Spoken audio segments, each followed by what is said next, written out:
Hey guys, this is Juju Talk Sports, and that's the Fantasy Aristotle. This is the Slumpbuster, and this is video why DeAndre Hopkins, the newest wide receiver out there in the desert, out there with the Red Sea, is gonna, hear me out, 100%, absolutely, answer is suck Ding, ding, for ding. your fantasy team.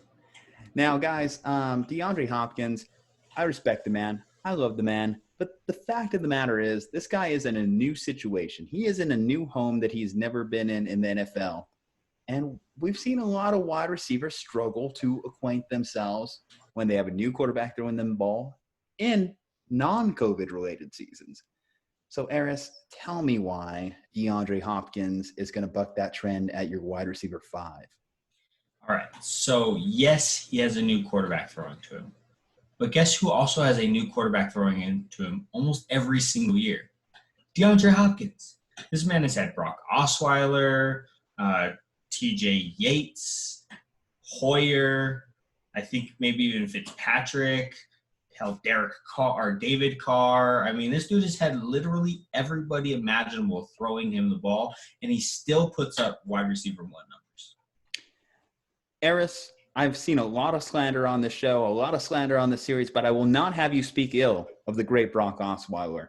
That is just unforgivable. And frankly, you're taken away from the main subject of discussion, and that is DeAndre Hopkins, which is for shame, my friend. For shame.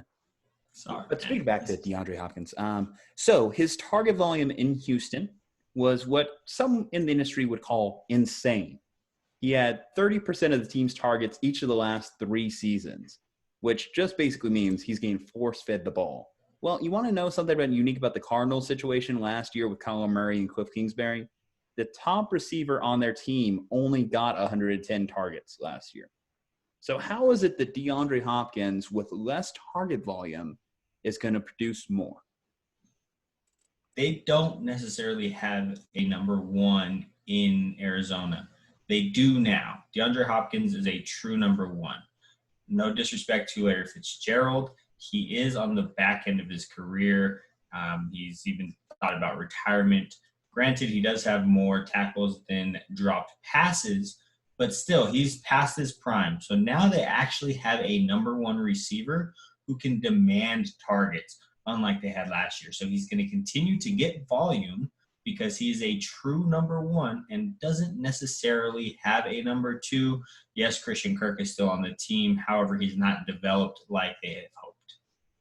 Well, again, going to the differences between Houston and the Cardinals run more 4 wide receiver sets than the Houston Texans. In fact, the Houston Texans ran the least amount of 4 wide receiver sets in the league, meaning that there's going to be more options on the field for Kyler Murray to decipher from. You mentioned Christian Kirk. Christian Kirk's not bad.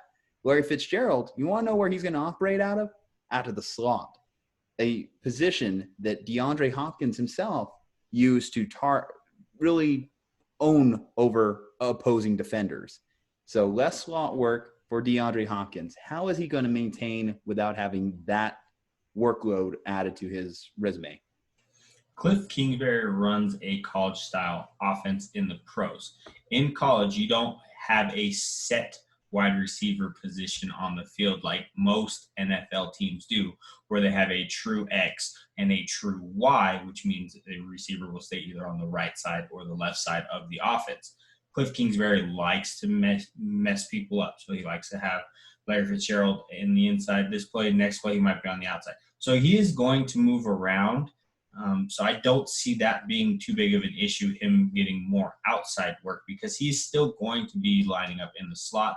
And Kyler does have the arm talent to make all those throws that DeAndre Hopkins has made incredible catches on throughout his career. Okay, hold up. I got to write something up here. Let's see here. So I carry the 1. And all right, so this according to this math equation, it just worked up. You're saying that DeAndre Hopkins is going to absolutely 100% suck. Anyway. Yeah, no. No? Oh, damn. Guess my math was off. I should have subtracted rather than added. Exactly. PEMDAS. Anyway, guys, the math is not wrong. You got to keep adding to the subscriber total for the Slumpbuster. So go ahead, check us out. You know what you can save on? Some perfect math. 20% off your next purchase at manscaped.com with promo code SLUMP.